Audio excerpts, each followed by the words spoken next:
Magandang araw ho sa ating lahat, lalo-lalo na sa ating mga kababayan na mga DepEd teachers mula Luzon, Visayas at saka Mindanao. Ngayong araw ho, nilabas ng Department of Education ang amendments and clarifications doon sa DepEd Order number 24 Series of 2025 tungkol ito sa ECP or the Expanded Career Progression System. Tingnan ho natin ano ang bago dito sa DepEd Order number 34 sa kanilang mga amendments. So, let's proceed to page 3. So, number 1, tingnan muna natin what's on 7. Okay. So, okay na tayo dyan. Alam natin. Okay. Let's proceed to the modified staffing standards for master teacher. So, number 8, section 29 of DO 24 authorizes the allocation of one master teacher position for every 3 or 5 teachers as applicable per subject, learning area, or track in the secondary level. So with that, the prescribed master teacher to teacher ratio, teachers assigned to teach subject outside. So kapag yung master teacher is outside sa kanilang academic specialization, as well as those teaching multiple subjects or learning areas as indicated in the approved class program of the current school year shall be included in the determination of the required 3 or 5 teachers to meet the master teacher to teacher ratio. So pwede pala 3 to 5 teacher per learning area. The inclusion of such teachers must be subject to verification and validation of the actual teaching assignment doon sa school form 7. Then, para naman sa mga teachers na mag-apply for master teacher position, must possess appropriate academic specialization relevant to the subject, learning area, or track to be considered para doon sa maging master teacher. However, kung ang teachers assigned to handle a particular subject or learning area or specialization, or however, if the subject teachers assigned to handle a subject, learning area, or specialization outside their academic field, at least they will be required at least 5 years of cumulative teaching experience in the specific subject, learning area, or specialization. So meaning to say, kapag gusto mong maging master teacher na hindi naman specialization mo, so at least meron kang 5 cumulative years na natuturo doon sa particular na learning area. Okay? Kapag gusto mo maging MT. Such recognition, okay, anyway. Next, so okay na yan. So for master teacher, kailangan lang ng 3 to 5 teachers per subject learning area. Then,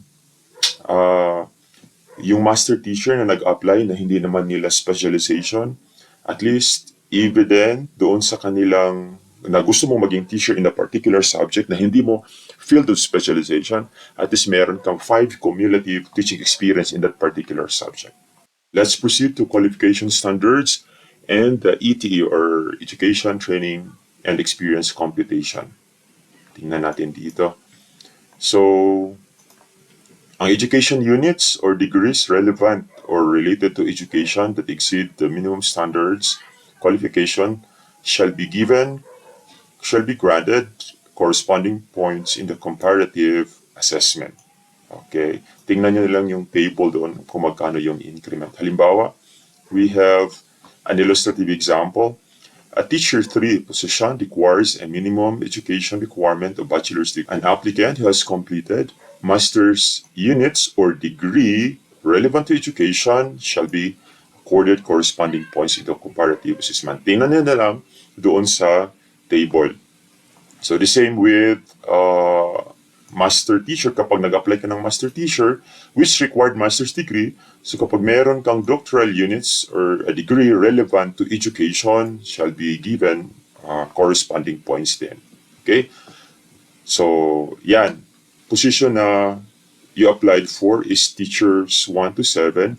Kapag meron kang master's units or degree, then you could have points or even doctorate. Then, kapag master teacher ka, nag-apply ka for master teacher position kasi yung minimum qualification naman is master's degree. So kapag meron kang doctoral units or degree, then meron kang points doon. Kapag wala, hanggang master's degree ka lang, then you're applying for MT, then 0 ka doon sa education mo. Okay? Next, we also have one good point here. All previous and current work experience, whether acquired in the government or private sector, may be credited that such experience is functionally related to the duties of the position applied for. So, mga work experience, private and public, as long as related to the work, then you could earn points on that. Lalong-lalo na doon sa mga years, number of years.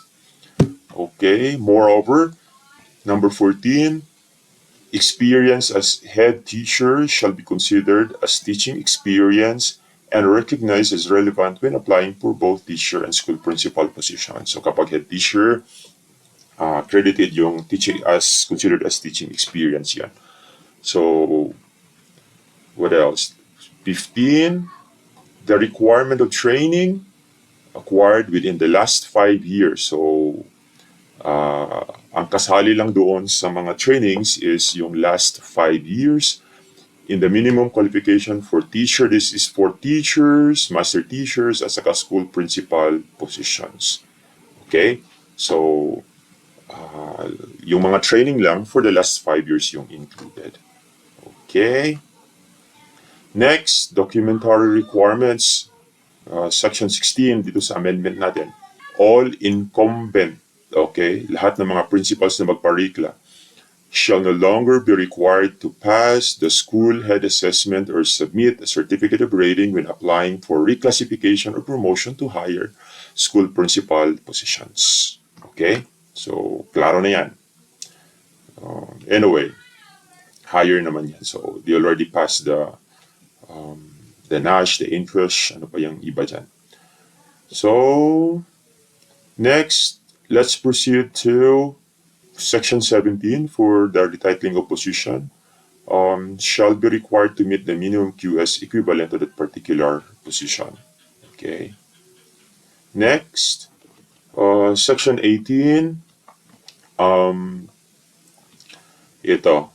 This is for, in accordance with the above cited provision, affirms the compliance with the prescribed qualification standards shall be deemed sufficient for the retitling purposes. Thus, incumbents shall not be required yung mga magpa-retitle, comparative assessment by the Resource Merit Proportion and Selection Board. Automatic na yan sa kanila. Okay. Next, performance standards. So dito tayo sa mga teachers. The classification of the PPST indicators as classroom observable. Okay. So nilagay na dito ano yung mga in-core at saka mga core, mga classroom observable indicators as well as the non-classroom observable indicators. So, tingnan nyo na lang dyan. Okay. Next, comparative assessment. Non-teacher applicants, such as incumbent school principal, who are intent to switch to school administration career to classroom teaching, assistant school principals, appropriate teaching lines, or mga TIC, or teachers with designation as TIC or assistant school head designate applying for higher teaching positions, either through natural vacancy or reclassification shall be required. So, itong lahat sila na mag-switch, mga assistant school principal, mga head teacher, mga TIC, shall be required to undergo assessment of both classroom observable indicators as well as non-classroom observable indicators. This provision ensures that non-teacher incumbents returning to teaching career line are equipped with necessary competencies and that their readiness to perform classroom duties aligned with the PPST. Okay. Anyway, next, classroom observation protocols. 21. Classroom observation shall be conducted to assist teachers' demonstration of the required PPST classroom observable indicators. It shall be done in an actual classroom setting with the learners. To streamline the conduct of classroom assessment under the comparative assessment process, classroom observation conducted within the immediate preceding school year prior to the submission of application may be considered for purpose of promotion, provided that such observation is distinct and separate from the scheduled full classroom observation conducted for the purpose of the PMES. Okay, it will be a different classroom observation. So classroom rating sheets of prospective applicants for classroom observation conducted prior to submission of application documents shall be certified by the subcommittee members. It shall only be valid for 1 year. Oh, okay.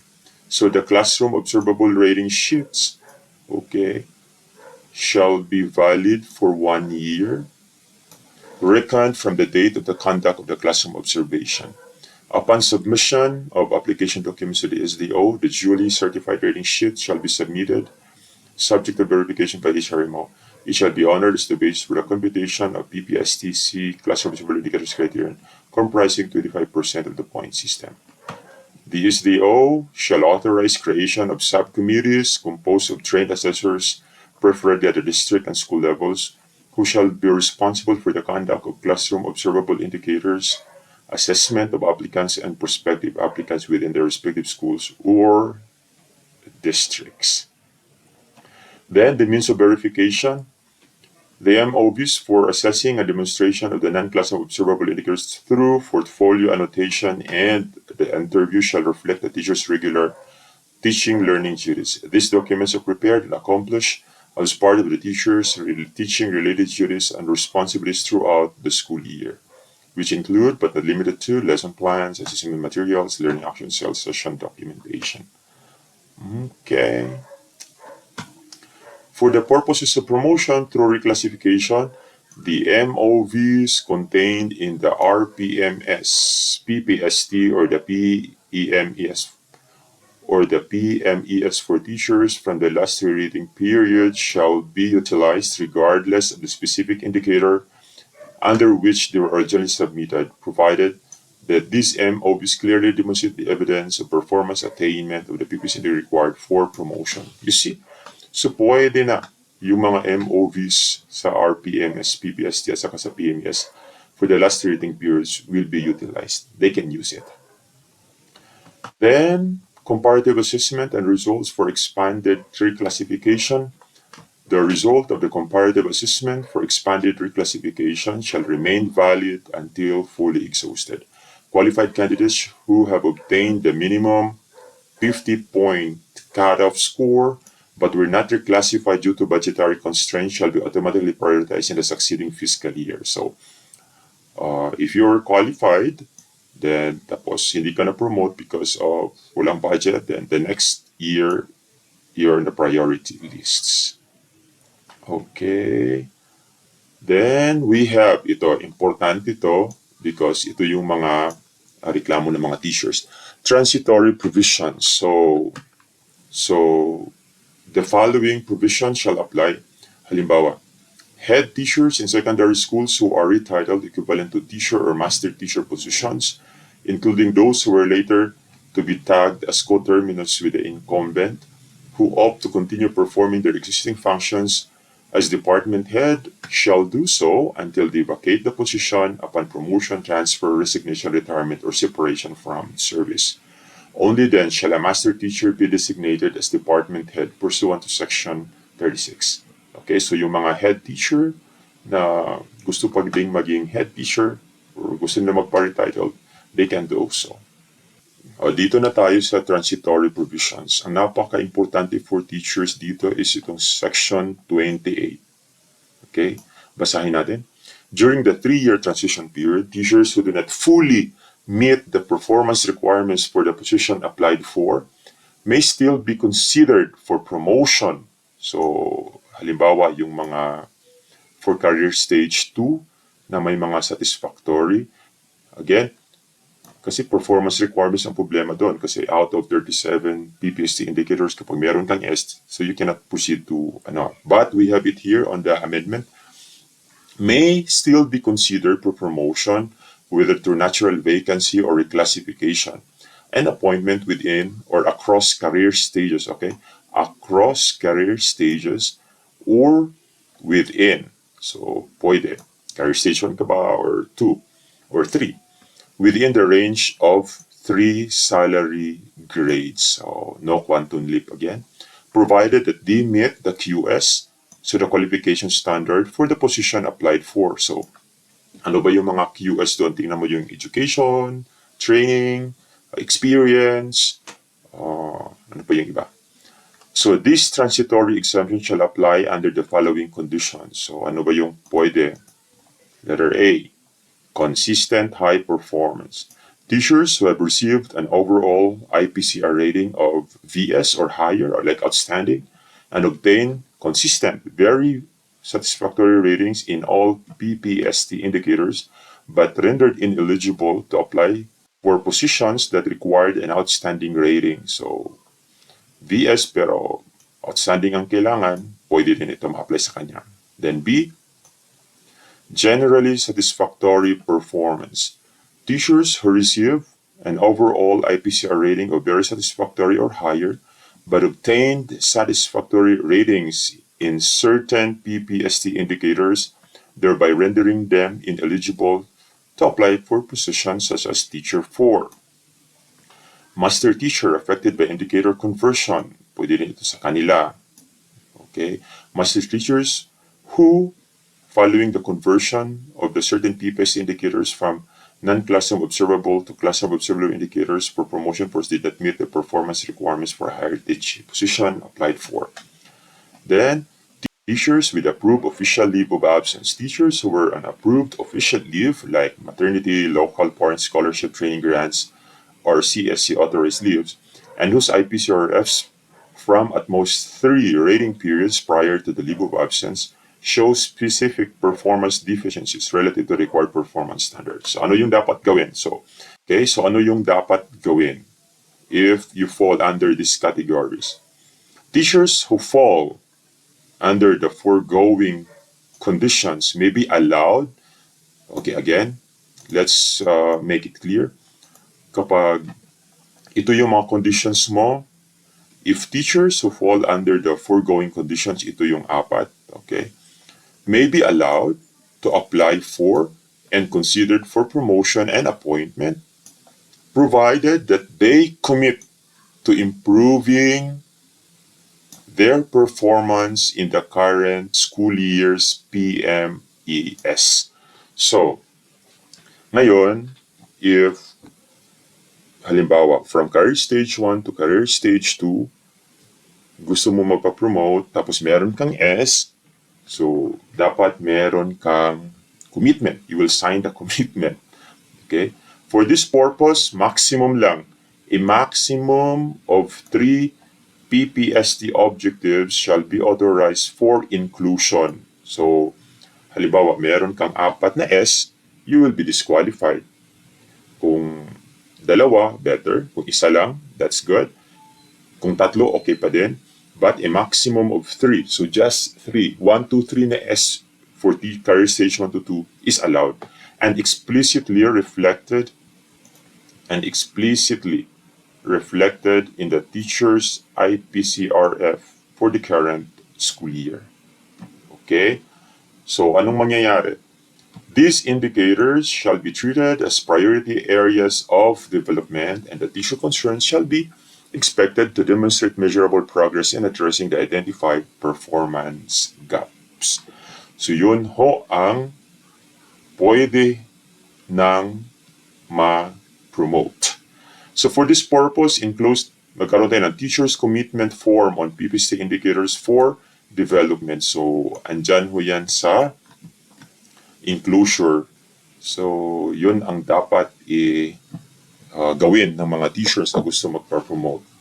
So, they have duly noted the list of PPST indicators identified for improvement. Tingnan lang natin mamaya. Then, the accomplished and signed form shall be submitted to the HRMO, and a copy shall be secured by the teacher for reference in the performance review and evaluation under PMES.